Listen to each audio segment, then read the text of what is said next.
ஸ்ரீமத் பாகவதம் முதல் காண்டம் அத்தியாயம் 9 பீஷ்மதேவரின் மரணம் என்ற தலைப்பில் ஸ்லோகம் 29.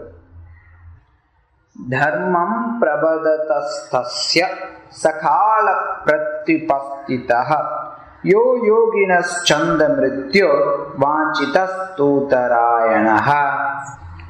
மொழிபெயர்ப்பு பொருளுரை வழங்கிய தேவத்ராச பக்திவேதாந்த சுவாமி பிரபுபாதர் அகிலோக கிருஷ்ண பக்தி இயக்கத்தின் ஸ்தாபகாச்சாரிய. பீஷ்மதேவர் தனிநபரின் கடமைகளை பற்றி விவரிக்கும் பொழுது சூரியன் வடதிசையின் அடிவானத்தில் சஞ்சரித்தது.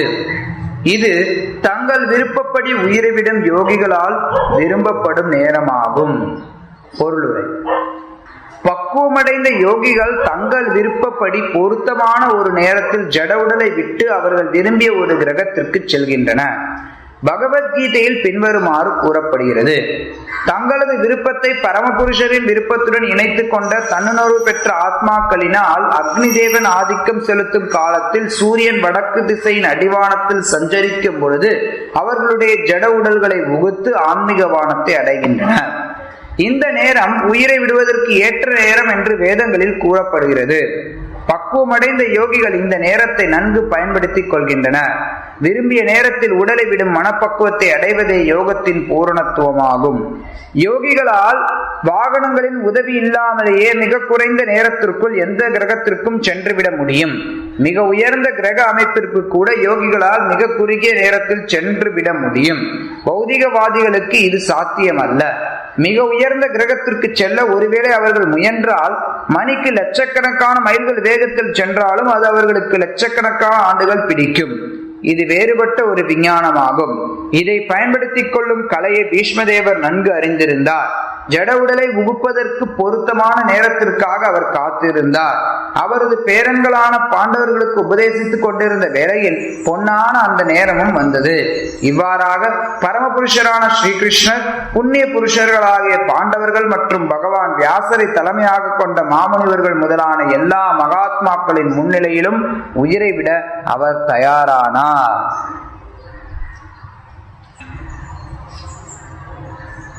உத்தராயணம் ஆரம்பமாகுது. அந்த நேரத்துல பீஷ்மதேவர் காத்திருந்ததற்கான காலம் வந்துவிட்டதுன்னு இங்க சொல்லப்படுது. பீஷ்மதேவர் அம்பு படுக்கையில படுத்திருந்தார். அவருக்கு அவருடைய தந்தை வரம் கொடுத்திருந்தார். நீ எப்ப உடலை விடணும்னு நினைக்கிறியோ அந்த நேரத்துல நீ உடலை விட முடியும் அப்படிங்கிறது சாதாரண ஒரு வரம் கிடையாது, எல்லாராலையும் அடைய முடியாது. பீஷ்மதேவருக்கு அவரது தந்தை சந்தானு பீஷ்மருடைய பிரம்மச்சரிய விரதத்தை பார்த்து அவருக்கு இந்த வரத்தை கொடுத்தார். தன்னுடைய தந்தை சந்தானு சத்தியவதியை திருமணம் செய்து கொள்ளணும் அப்படிங்கிற காரணத்துக்காக பீஷ்மர் நான் வாழ்க்கை முழுக்க பிரம்மச்சாரியாகவே இருப்பேன்னு சொல்லி விரதம் எடுத்தார். அவருடைய அந்த விரதத்தை கண்டு எல்லாரும் ஆச்சரியப்பட்டார்கள். எல்லாரும் ஆச்சரியப்பட்ட போது அவருடைய தந்தையும் ஆச்சரியப்பட்டார். ஒரு பக்கம் வருத்தமும் பட்டார். எனக்காக என் பையனை நான் அவனுடைய அரியணையை நான் பறிக்கிறேன் அப்படிங்கிறதுல. ஆனா பீஷ்மர் ரொம்ப உறுதியா இருந்தார். இல்ல, நான் முடிவெடுத்துட்டேன், நான் திருமணம் செய்து கொள்ள போவதில்லை அப்படிங்கிறத முடிவெடுத்தறியும். அதன் பிறகு சந்தானு அவருக்கு வரம் கொடுக்கிறார். நீ எப்ப இந்த உடலை விடணும்னு நினைக்கிறியோ அந்த தருணத்துல நீ உடலை விடலாம் அப்படின்னு சொல்லி. அதன் அடிப்படையில பீஷ்மரை கொல்ல முடியாதுங்கிறது எல்லாருக்கும் தெரியும். குருக்ஷேத்திர போர்க்களத்துல பீஷ்மரை கொல்ல முடியாதுங்கிறது. அதனால ஒரு வகையான திட்டம் தீட்டி பீஷ்மரை அம்பு படுக்கையில படுக்க வச்சுருவாங்க. பீஷ்மரை வீழ்த்தி, போரிலிருந்து அவரை வீழ்த்தி அவரை கீழே படுக்க வச்சிருவாங்க. குருக்ஷேத்திர போர் மொத்தமும் முடிந்துவிடும். கோடிக்கணக்கான மக்கள் தங்களுடைய உடலை நீத்தார்கள். அந்த குருக்ஷேத்திர போர்ல அவ்வளவு பேர் மரணம் அடைந்த பிறகு பீஷ்ம தேவரை சந்திக்கிறதுக்காக, எல்லாம் போரெல்லாம் முடிஞ்சதுக்கு அப்புறம் பீஷ்ம தேவரை சந்திக்கிறதுக்காக யுதிஷ்ட மகாராஜர், பகவான் கிருஷ்ணர் எல்லோரும் வந்தாங்க. அவங்க எல்லோரும் வந்தபோது பகவான் கிருஷ்ணர் பீஷ்மருடைய உயர்நிலையை எல்லா மக்களுக்கும் எடுத்துரைக்கணும் அப்படிங்கிற காரணத்துக்காக அவரை உபதேசிக்க சொன்னார் யுதிஷ்டனுக்கு. யுதிஷ்டனுக்கு கொஞ்சம் மனக்கவலை, ஐயோ எனக்காக இவ்வளவு பேரை நம்ம கொன்னுட்டோமே அப்படிங்கிற ஒரு எண்ணம். அதனால கிருஷ்ணர் இங்க உபதேசிக்காம கிருஷ்ணர் உபதேசிக்காம பீஷ்மரை உபதேசிக்க சொல்லி சொன்னார். பீஷ்மர் உபதேசம் கொடுத்து கொண்டே இருந்தார். அப்போதைக்கு அவர் போதுமான அளவு உபதேசம் கொடுத்த அதே காலகட்டத்துல சூரியனும் உத்தராயணத்துல வருது. உத்தராயணம் ஆரம்பமாகும். உத்தராயணம் ஆரம்பமாகும் போது அந்த நேரமானது யோகிகள் விரும்பக்கூடிய ஒரு நேரம். ஏன்னா பகவான் கிருஷ்ணர் கீதையில சொல்ற, உத்தராயணத்துல ஒருத்தர் இந்த உலகத்தை விட்டு போகணும், தட்சிணாயணத்துல போகக்கூடாது, தட்சிணாயணத்துல போகக்கூடியவர்கள் நரகத்தை அடைவார்கள் அப்படிங்கிறதெல்லாம் நாம பார்க்கிறோம். உத்தராயணத்துல போகக்கூடியவர்கள் அவங்க விரும்பிய இடத்தை அடைய முடியும் அப்படிங்கிறதுனால பீஷ்ம தேவர் இங்க காத்திருக்காரு. உத்தராயணம் ஆரம்பமானதுக்கு அப்புறம் அவர் தன் கிருஷ்ணருடைய லோகத்துக்கு போறதுக்கு தன்னை தயார்படுத்திக்கிறார்.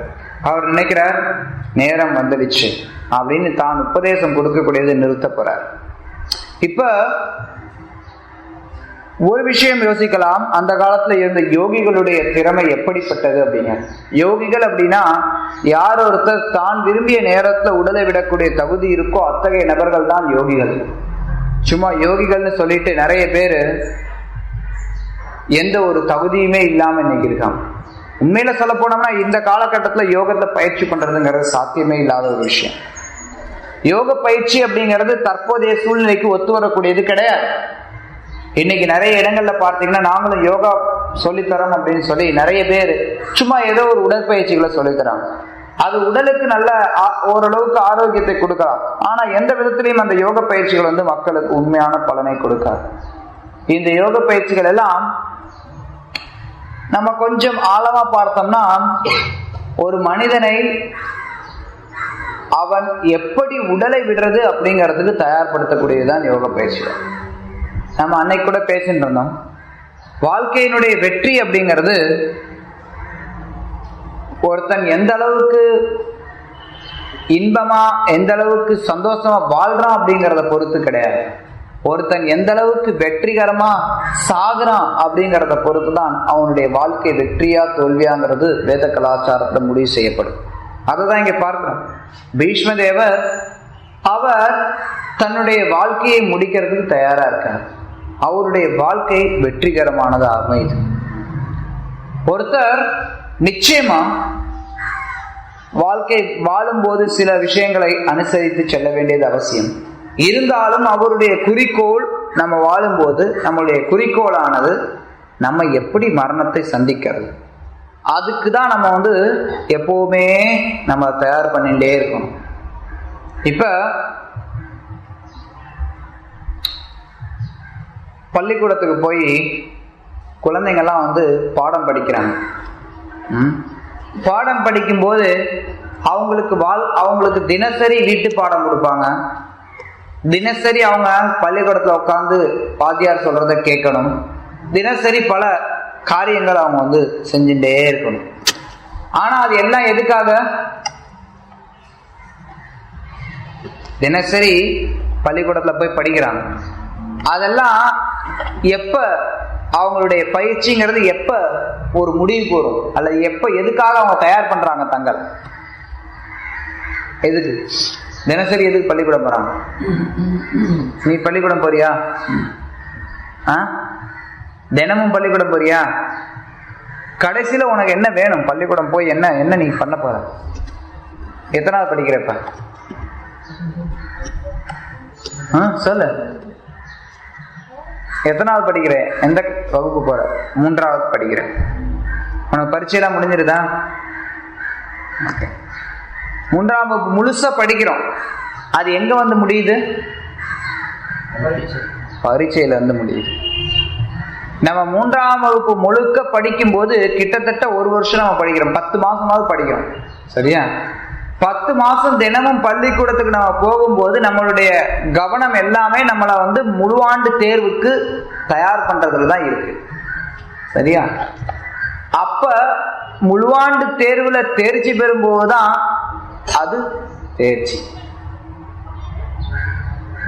எப்படி மற்ற பாடம் அந்த முழுவாண்டு தேர்வுக்காக ஒருத்தன் ஆரம்பத்துல இருந்தே ஒருத்தனை பயிற்சி பண்ணிட்டே இருக்கும். சும்மா 10 மாசம் பள்ளிக்கூடம் போகும்போது பள்ளிக்கூடத்துக்கே போகாம வீட்டிலேயே இருந்து தூங்கிட்டு டிவி பார்த்துட்டு விளையாண்டுட்டு கடைசியில பள்ளிக்கூடத்துக்கு பரீட்சை எழுத போனோம்னா பரீட்சையில தேர்ச்சி பெற முடியுமா?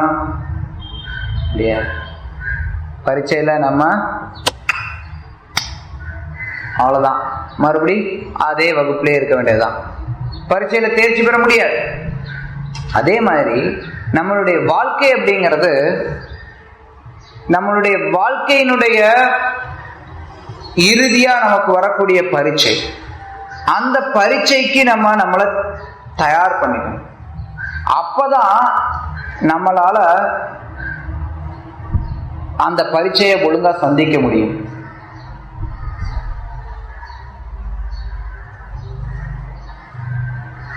பகவான் கிருஷ்ணர் கீதையில சொல்றார், மரண நேரத்துல ஒருத்தர் என்னை நினைக்க வேண்டும். மரண நேரத்துல யார் ஒருத்தர் என்னை நினைக்கிறாங்களோ அவங்க சந்தேகத்திற்கு இடம் இல்லாமல் என்னை வந்தடைவார்கள் சொல்றார். சரி, மரண நேரத்துல கிருஷ்ணரை நினைக்கிறது மூலமா கிருஷ்ணரை அடைய முடியும் அப்படின்னா என்ன? அப்ப எல்லாரும் உடனே சந்தோஷமா நினைச்சக்கூடாது. சரி சரி சரி சரி, சாகும்போது கிருஷ்ணா கிருஷ்ணான்னு சொல்லிடலாம், அது மூலமா கிருஷ்ணர்கிட்ட போயிடலாம் அப்படின்னு நிறைய பேர் நினைக்கிறது உண்டு. ஆனா அது சாத்தியம் இல்லாது, அது முடியாது. நம்ம இப்ப என்ன வாழ்க்கையில என்ன செய்யறோமோ அதுதான் நம்மளுடைய மரண நேரத்துல நமக்கு நினைவுல வரும். அதனாலதான் கிருஷ்ணர் சொல்ற, தஸ்மாத் எனவே நீ யார் ஒருத்தன்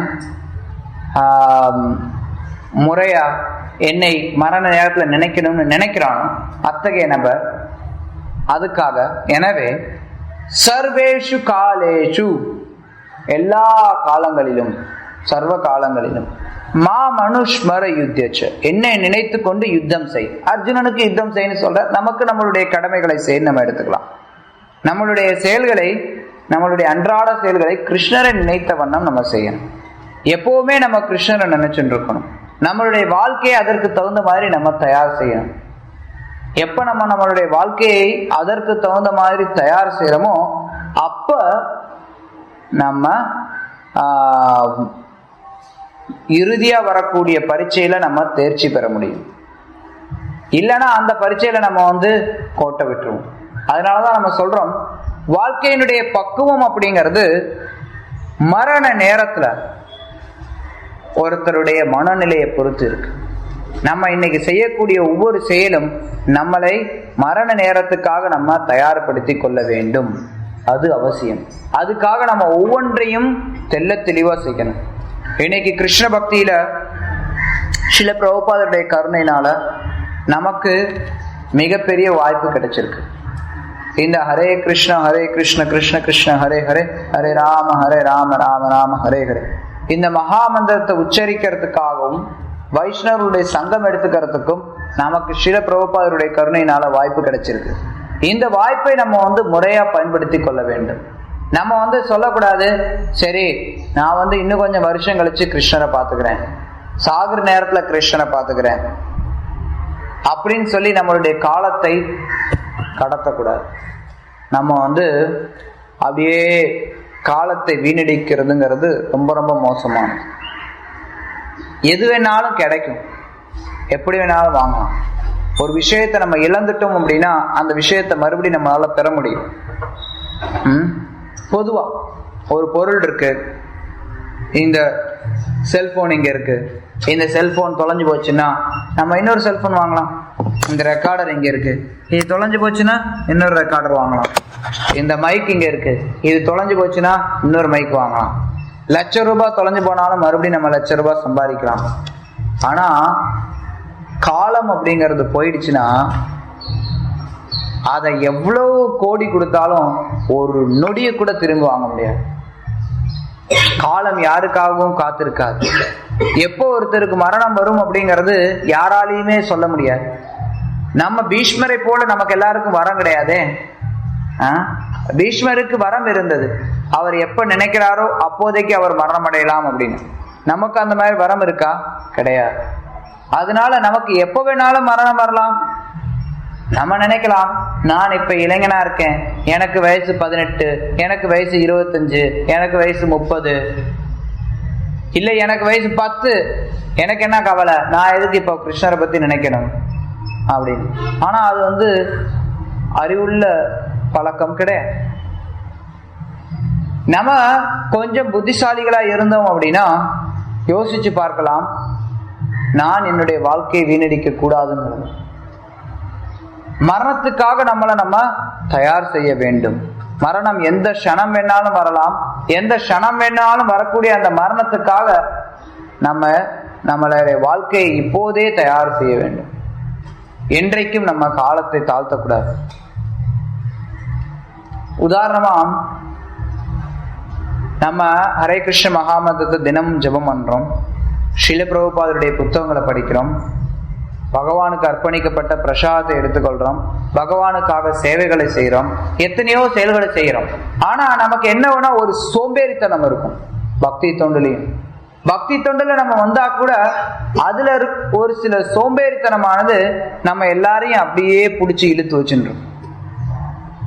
அந்த சோம்பேறித்தனத்துல இருந்து நம்ம வெளியில வரணும். நம்மளை தயார்படுத்திக்கணும் கிருஷ்ணரை அடையறதுக்காக.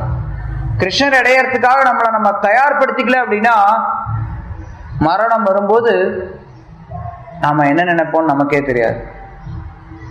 சில நேரங்கள்ல தனிப்பட்ட முறையில எனக்கும் சரி பல பக்தர்களுக்கும் சரி இந்த அனுபவம் இருக்கு. பல பக்தர்களுக்கு வேற மாதிரியான அனுபவமும் உண்டு. சில நேரங்கள்ல நம்மளே அனுபவிக்கிறது. ஏதாவது அதிர்ச்சியா ஏதாவது நடக்கும்போது நம்ம கிருஷ்ணனை நினைக்கவே மாட்டோம். திடீர்னு ஏதோ ஒண்ணு நடக்குது, ஐயோ அம்மா அப்பா இப்படிதான் அலறுவோம். தூக்கத்துல திடீர்னு யாரோ ஒருத்தர் நம்ம ஏதோ ஒரு பலாரும் ஒரு அற விடுறான். அப்ப என்ன நடக்கும்? என்னத்தை யோசிச்சு போனோம்மா? அம்மா கிருஷ்ணான்னு வாயில வராது. கிருஷ்ணரை நினைக்க மாட்டோம். ஒரு சிலருக்கு எதுனாலும் கிருஷ்ணா கிருஷ்ணான்னு சொல்லி பழகி இருப்பாங்க. அதனால கிருஷ்ணான்னு சொல்லுவாங்க. ஆனா மனசு கிருஷ்ணரை நினைக்காது, பயம்தான் இருக்கும். அப்போ கூட நான் ஒரு தடவை இத பத்தி ஒரு இடத்துல உபன்யாசம் கொடுத்துருந்தேன். நல்லா சொல்லிட்டே இருந்தேன். நமக்கு அதிர்ச்சி ஏற்பட்டாலும் கிருஷ்ணரை நம்ம மறந்துடுவோம், கிருஷ்ணரை நினைக்க மாட்டோம்.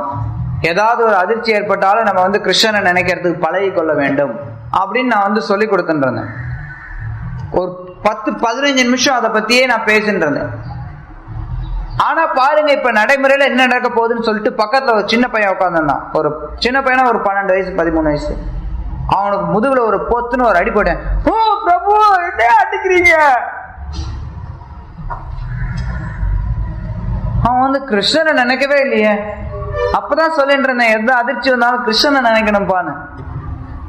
ஆனா அதை காட்டுறதுக்காக பாவம் அந்த பையனை ஒரு மக்களுக்கு எடுத்து காட்டுறதுக்காக நான் சொன்னேன். தெரிஞ்ச பையன் தான், நல்ல பையன். அதனால உரிமையோட அடிச்சேன். அப்ப மக்கள் பார்த்தாங்க, ஓ உண்மையிலேயே அது இவ்வளவு எளிமையானது கிடையாது. எல்லாருக்கும் பீஷ்மரை போல வாய்ப்பு கிடைக்காது. எல்லாருக்கும் பீஷ்மரை போல நமக்கு அத்தகைய தொகுதிகள் வராது. நம்மளை தயார்படுத்திக்கணும். மரண நேரத்துல கிருஷ்ணரை நினைக்கிறது, அதுக்கு இப்பயே நம்ம ஒழுங்கா இருக்கணும். இப்ப நம்ம சோம்பேறியா இருந்தோம்னா முடியாது. நம்ம ஒவ்வொரு செயலும் செய்யறோம் அப்படின்னா அது ஒவ்வொன்றிலையும் நம்ம தெளிவா இருக்கணும். எப்படி நம்ம கிருஷ்ண பக்தியை புரிந்து கொள்றோம் அப்படிங்கறதுல முக்கியமா இருக்கணும். கிருஷ்ண பக்தியை புரிஞ்சுக்கிறது. நம்ம ஜெபம் பண்றோம் அப்படின்னா ஹரே கிருஷ்ண கிருஷ்ண கிருஷ்ண ஹரே ஹரே ஹரே ராம ராம ராம ஹரே ஹரே. தினமும் நம்ம ஜெபம் பண்றோம். நம்மளுடைய மனதை எங்கேயோ வச்சுக்கிட்டு ஜெபம் பண்றோம். அதுல இருந்து நம்மளுடைய மனதை இழுத்து கொண்டு வரணும். எந்த க்ஷணம் வேணாலும் எனக்கு மரணம் நிகழலாம், அதற்காக நான் என்னை தயார்படுத்திக்கணுங்கிற எண்ணம் நமக்கு வேணும். மரணத்தை நோக்கி நம்மளை முன்னோக்கி கொண்டு போகணும். மரணத்துக்காக நம்ம காத்து இருக்கணும். எப்படி பீஷ்ம தேவர் இங்க மரணத்துக்காக காத்து இருக்கிறாரோ அது மாதிரி நம்மளும் மரணத்திற்காக காத்திருக்க வேண்டும். மரணத்தை கண்டு பயப்படக்கூடாது. ஒரு பக்தன் உண்மையில மரணத்தை கண்டு பயப்படுறதே கிடையாது. சாதாரண மக்களுக்கு மரணம் அப்படின்னா அது ஒரு பெரிய பயம். மரணத்தை கண்டு ரொம்ப பயப்படுவாங்க. ஐயோ மரணம் அடைஞ்சிடணும். சில பேர் அவங்கவுங்களுக்கு ஒவ்வொரு சில திட்டங்கள் வச்சிருப்பாங்க வாழ்க்கையில. ஏதோ திட்டங்கள் வச்சிருப்பாங்க. அந்த திட்டமெல்லாம் நிறைவேறாம நான் போயிடுவனும். எவ்வளவு வயசானாலும் சரி அதெல்லாம் கைவிடலாங்கிற எண்ணமே வராது ஒரு பௌதிகவாதி. எவ்வளவு வயசானாலும் சரி 80-90 வயசுலாம் பாக்குறோம். பல நேரங்கள்ல இந்தியாவுல அரசியல் தலைவர்கள்லாம் பாத்தீங்கன்னா எல்லா இடத்துலயும் உலகம் முழுக்க கடைசி நேரம் வரைக்கும் அந்த அரியணையை பிடிச்சுட்டே உட்கார்ந்துருப்பாங்க. அததான் பின்னாடி வரக்கூடிய அத்தியாயத்துல விதுரர் சொல்லுவார் திருதராஷ்டிரர்ட்ட, நீ என்ன சும்மா கடைசி நேரம் வரைக்கும் இங்கே உட்காந்துக்கிட்டு நாய் மாதிரி பீமன் சாப்பிட்டுட்டு மிச்சம் போடுறத சாப்பிட்டு நீ என்னத்துக்கு உட்கார்ந்து இங்க? எதுக்காக நீ உட்கார்ந்து இருக்கணும்? உனக்கு கொஞ்சமாவது சூடு சொர்ண வெக்கம் மானம் இருக்கா? திட்டுவார் விதுரர் திருதராஷ்டிரன். ஏன்னா திருதராஷ்டிரன் கடைசி வரைக்கும் அதுலயே புடிச்சுக்கிட்டே உட்கார்ந்துருப்பான். ராஜபோக சுகத்திலேயே ஆர்வத்தோட இருப்பான். அதை விதுரர் கண்டிப்பார். விதுரரை போன்ற மகாத்மாக்கள் கண்டிக்கிறாங்க. நம்மளும் அதே மாதிரி இருந்துடக்கூடாது. நம்மளுடைய வாழ்க்கையில நம்ம மரணம் எப்போ வேணாலும் வரலாம். அதனால எப்பவுமே நம்ம அதுல ரொம்ப முனைப்பா இருக்கணும். அதன் மூலமா நம்ம கிருஷ்ணர்கிட்ட போறதுக்கு நம்மளை தயார்படுத்திக் கொள்ள முடியும். பல நேரங்கள்ல நம்ம பக்தர்கள்ட்ட கேட்போம், ஹரே கிருஷ்ணா, யாராவது புதுசா வராங்கன்னு வச்சோங்களேன், யாருக்கும் இந்த விஷயங்கள் உணரவே மாட்டாங்க. நான் இந்த கிருஷ்ண பக்தியா எனக்கு தேவையானது, மித்தது எதுவுமே உபயோகமற்றது அப்படிங்கறத மக்கள் யாரும் உணர மாட்டாங்க. அதனால யாராவது வராங்க, அவங்க கிட்ட சொல்றோம், பிரபு ஹரே கிருஷ்ணா வரீங்க, கொஞ்சம் தினமும் ஜெபம் பண்ணுங்களேன். இல்லைங்க, நாளைக்கு ஒரு வாரம் கழிச்சு அப்புறம் பண்றேங்க. தள்ளி போடுவாங்க. அப்புறம் அப்படியே ஒரு மாலை ஜெபம். சரி, எப்பதாங்க நீங்க 16 மாலை ஜெபம் பண்றீங்க, ஜெபம் பண்ண போறீங்க? பண்ணலாம். காலத்தை தாழ்த்தி போட்டுட்டே இருப்பான். பிரபுபாதருடைய புஸ்தகங்களை படிக்கிறீங்களா? எத்தனை வருஷமா கோயிலுக்கு வரீங்க? என்ன புஸ்தகம் படிச்சிருக்கீங்க? எந்த புஸ்தகமும் படிக்கலங்க, ஏதோ 1-2 புஸ்தகம் படிச்சிருக்கோம். ஏன் படிக்கக்கூடாது? ஏன் காலத்தை தாழ்த்தணும்? ஏன் காலத்தை வீணடிக்கணும்? ஏன் நம்ம புரிஞ்சுக்க மாட்டேங்கிறோம்? மரணம் எந்த க்ஷணம் என்னாலும் வரலாங்கிறத நம்ம ஏன் புரிஞ்சுக்க மாட்டேங்கிறோம்? கிருஷ்ணருக்காக ஏன் உழைக்க கூடாது? எவ்வளவோ வீணடிச்சிருக்கமே, கிருஷ்ணருக்காக இந்த ஒரு வாழ்க்கையை நம்ம ஏன் முறையா செலவு பண்ணக்கூடாது? அதை நம்ம யாரும் யோசிக்கவே மாட்டோம். யோசிக்கிறதே கிடையாது. நம்ம அப்படியே ஓடும். காலம் பாட்டுக்கு ஓடும், நம்மளும் அது பின்னாடி ஓடிண்டே இருக்கும். யோசிக்கவே மாட்டேங்கிறோம். அந்த யோசனை அவ்வளவு எளிமையா வர்றது கிடையாது.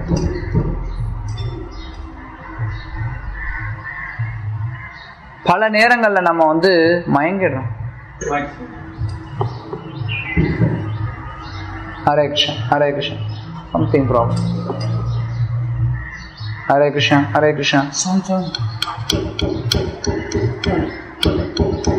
ஓகே. ஹரே கிருஷ்ணா. பல நேரங்கள்ல மரணம் அப்படிங்கிறது நம்ம பக்கத்துல இருக்குங்கிறத நம்ம உணரவே மாட்டோம். உண்மையில வாழ்க்கை எவ்வளவு நீண்ட வாழ்க்கை நம்ம அனுபவிச்சா கூட அதுவும் காலத்தோடு ஒப்பிடும்போது மிக குறுகிய நேரம்தான். இந்த மனித பிறவி ரொம்ப ரொம்ப அரிது. இது ரொம்ப ரொம்ப ரொம்ப ரொம்ப ரொம்ப குறுகிய காலம். ஆனா இந்த குறுகிய காலத்தை நம்ம முறையா உபயோகப்படுத்திக்கிட்டோம்னா நம்ம வாழ்க்கையில வெற்றி அடைய முடியும். எப்பங்க நீங்க புத்தகங்களை படிக்க ஆரம்பிக்க போறீங்க? எப்ப நீங்க ஒரு செயலை செய்ய போறீங்க அப்படின்னு ஒவ்வொருத்தட்ட கேட்டோம்னா பெரும்பாலும் எல்லாரும் சொல்றது, அப்படியே ஒரு சிரிப்பு தான் வரும். சரி பிரபு, சரி சரி சரி. எப்ப உங்ககிட்ட தான் சொல்றேன், உங்ககிட்ட தான் கேட்கிறேன், எப்ப நீ புஸ்தகம் படிக்க போற, எப்ப நீங்க பகவானோட நாமத்தை ஒழுங்கா ஜெபம் பண்ண போறோம்?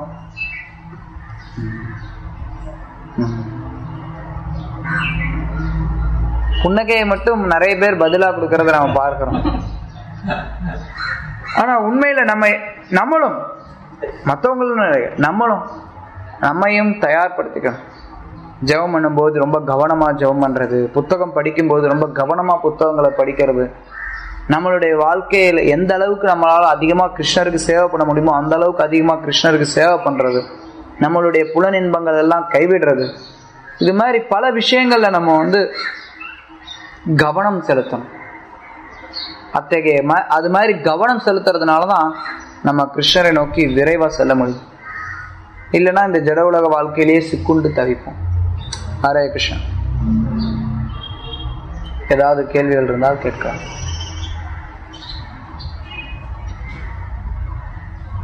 இந்த கேள்விக்கு மன்னிக்கணும், கேளுங்க. எனக்கு சில மூல சில சந்தேகங்கள் நிச்சயமா அதாவது கிருஷ்ண பக்தர் ரெண்டாலும் கண்ணன் ராதைக்கு இடையில தனிமையில் ஏற்படுற சில சந்திப்பு காட்சிகளை கிட்டத்தட்ட புலனின்பங்களுக்காக நடக்கிற மாதிரி சில பெற்றவங்க யோசிச்சு பிள்ளைகள் பார்க்கக்கூடாது கூட யோசிக்கிறாங்க. அந்த காட்சிகளை என்ன பார்த்தா கெட்டுவாங்க.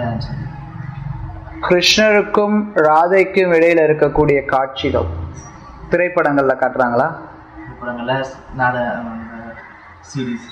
திரைப்படங்கள்ல, நாடகங்கள்ல, சீடிக்கள்ல காட்டப்பட வேண்டிய காட்சிகள் கிடையாது.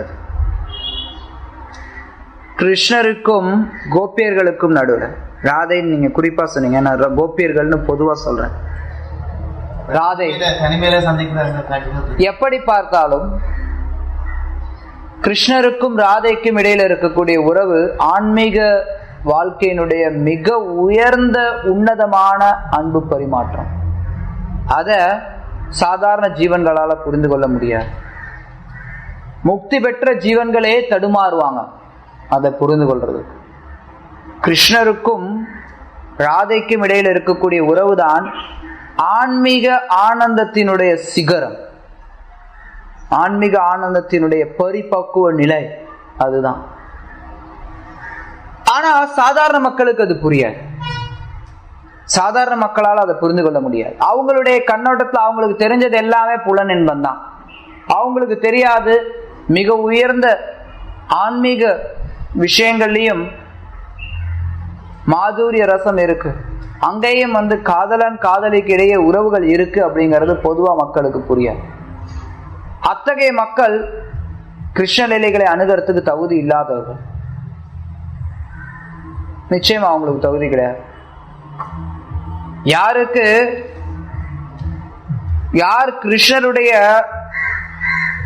இல்ல யார் கிருஷ்ணர் யார் அப்படிங்கறது தெரியாம இருக்காங்களோ, கிருஷ்ணர் முழுமுதற் கடவுள், அவர் செய்யக்கூடியது எல்லாமே ஆன்மீகமயமானது, அவர் முற்றிலும் பக்குவமானவர், அவர்கிட்ட பௌதிகத்தினுடைய ஒரு துளி கூட கிடையாது, அத்தகைய தகவல் யாருக்கு கிடைக்கலையோ, அதுல யார் உணராம இருக்காங்களோ அவங்க கிருஷ்ண லீலைகளை கேட்பதற்கு தகுதி இல்லாதவர்.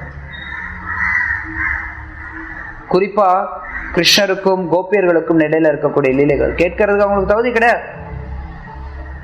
யார் ஒருத்தர் கிருஷ்ணரை வழிபட்டு உண்மையான கிருஷ்ண பக்தர்களா இருக்கிறாங்களோ அவங்க தான் அத்தகைய விஷயங்களை கேட்கறதுக்கு தகுதி உண்டு. இல்லைன்னா மக்கள் கேட்கும் போது நிச்சயமா அவங்க அதை ஒரு புலனின்பமான ஒரு செயல்னு தான் நினைப்பாங்க. அதனால அது தடை செய்யப்படுறது சரி.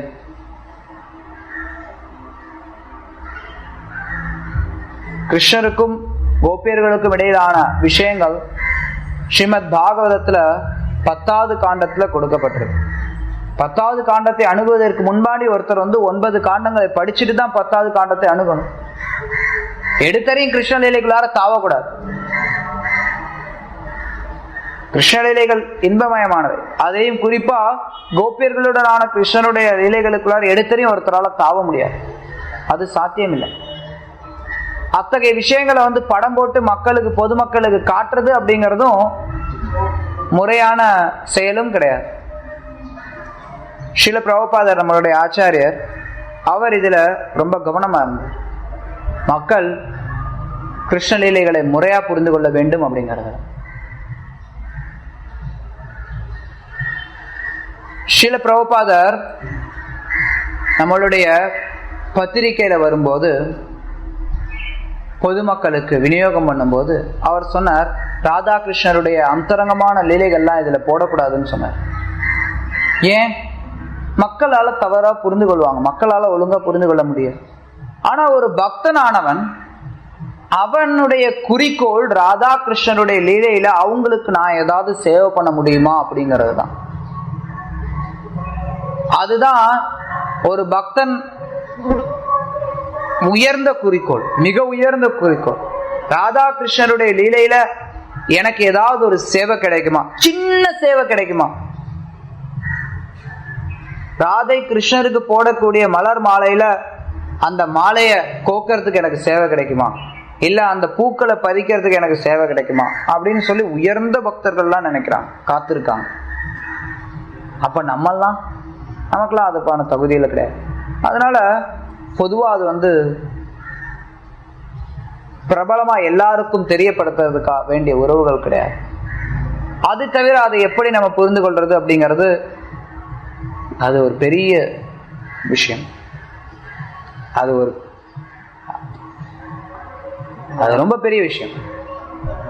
நான் ஒரு முறை கிருஷ்ணலீலைகள் அத்தனையும், அதாவது கிருஷ்ண புஸ்தகம் இருக்கு தெரியுங்களா, பார்த்துருக்கீங்களா? அந்த முழு புத்தகத்தையும் நான் தொடர் சொற்பொழிவா கொடுத்தேன் அதுல இருந்து. ஸோ அப்போதைக்கு ஒரு உபன்யாசம், முழு உபன்யாசம் நான் கொடுத்தேன். கிருஷ்ணருக்கும் ராதைக்கும் அல்லது கிருஷ்ணருக்கும் கோபியர்களுக்கும் இடையில் இருக்கக்கூடிய லீலைகளை பார்க்கும்போது பலர் அதை தவறா புரிந்து கொள்வாங்க. அவங்களுக்கு எப்படி விளக்கம் அளிக்கிறது அப்படிங்கிறத பற்றி. உங்களுக்கு நேரம் இருந்தது அப்படின்னா நீங்க அதை முழுமையா கேட்கலாம். அது கிட்டத்தட்ட அது மட்டும் 1 மணி நேரத்துக்கு மேல அதை பற்றி மட்டும் பேசியிருக்கோம். அதை பத்தி மட்டும் நிறைய பேசலாம். ஆனா பொதுவா ஆரம்ப நிலையில இருக்கக்கூடியவங்களுக்கு, பக்தியை பற்றி தெரியாதவர்களுக்கு அத்தகைய லீலைகள் வர்ணிக்கப்படக்கூடாது.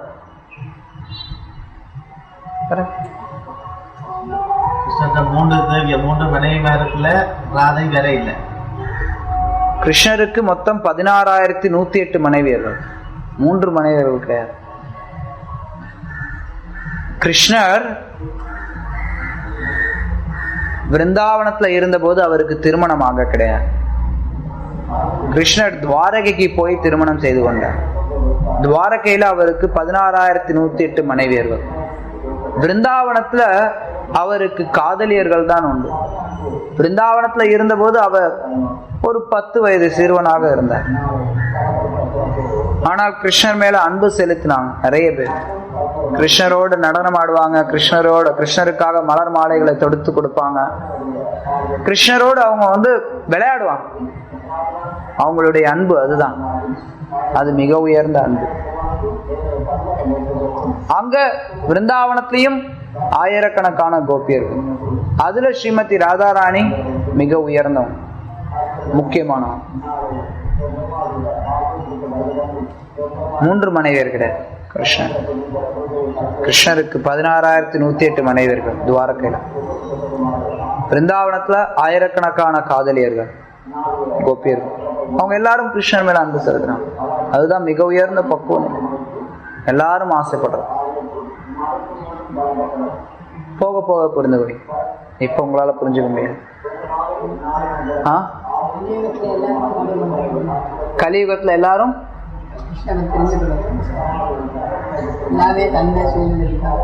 கலியுகத்துல கிடையாது, எப்பவுமே கிருஷ்ணரை பத்தி தெரிந்துக்கிறதுங்கிறது எல்லாருக்கும் கிடைக்கக்கூடியது கிடையாது. யார் ஒருத்தர் பாக்கியசாலிகளோ அவங்களுக்கு கிடைக்கும்.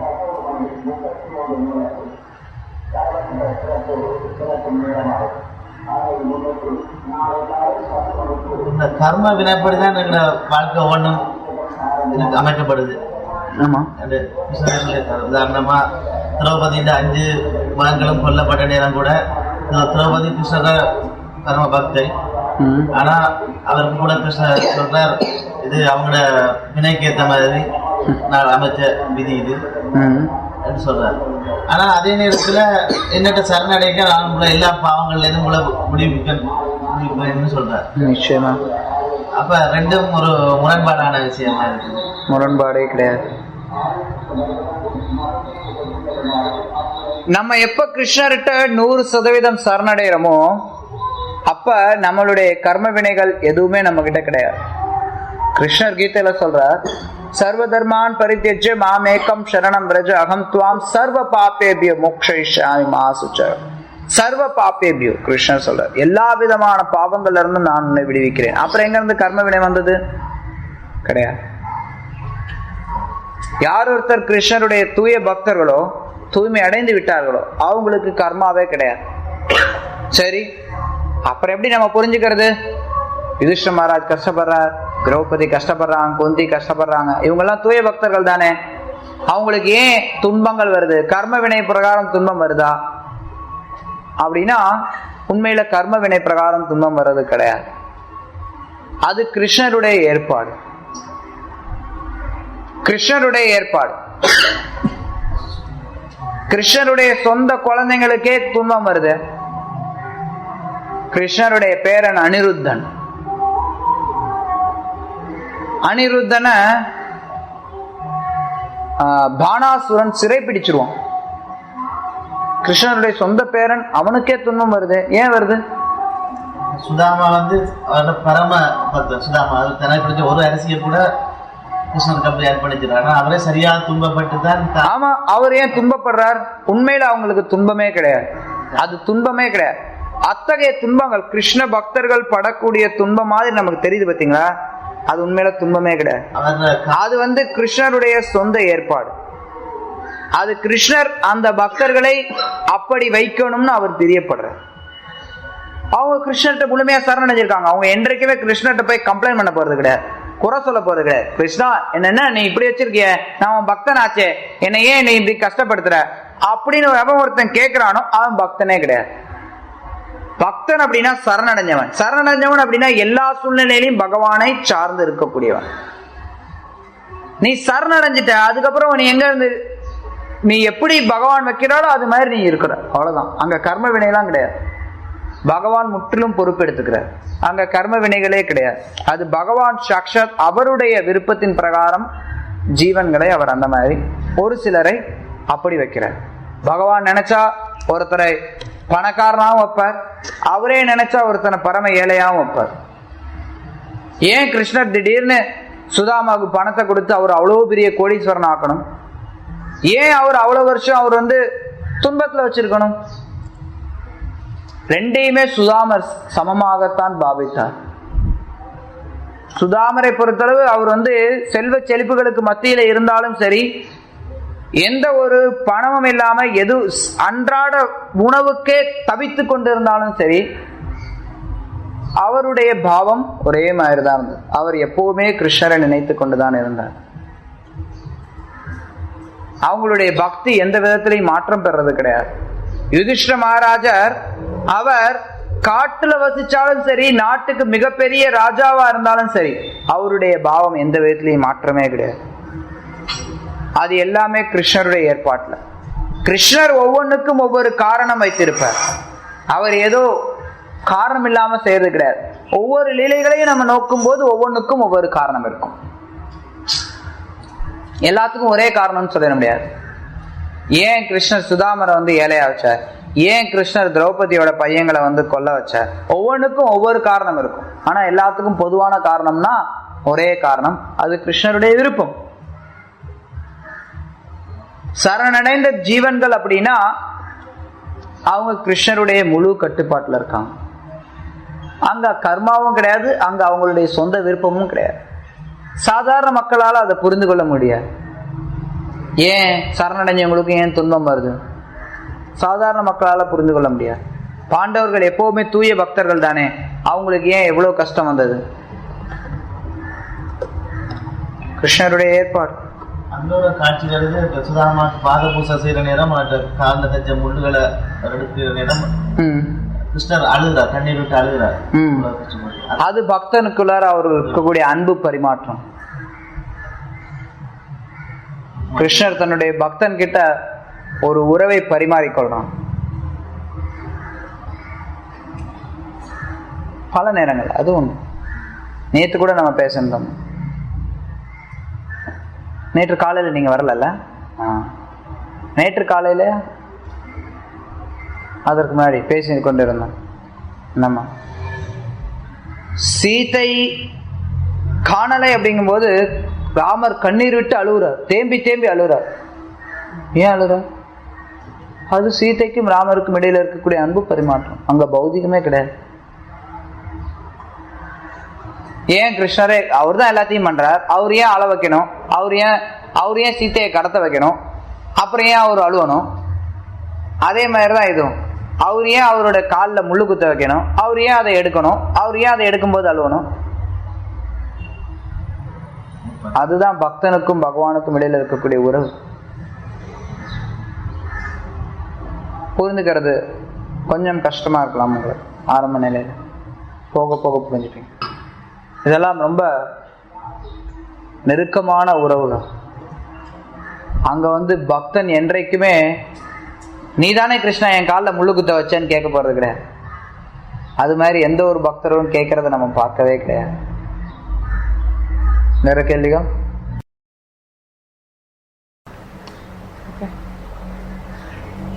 श्रीमद् भागवतम की जय, श्रील प्रभुपाद की जय. हरे कृष्ण.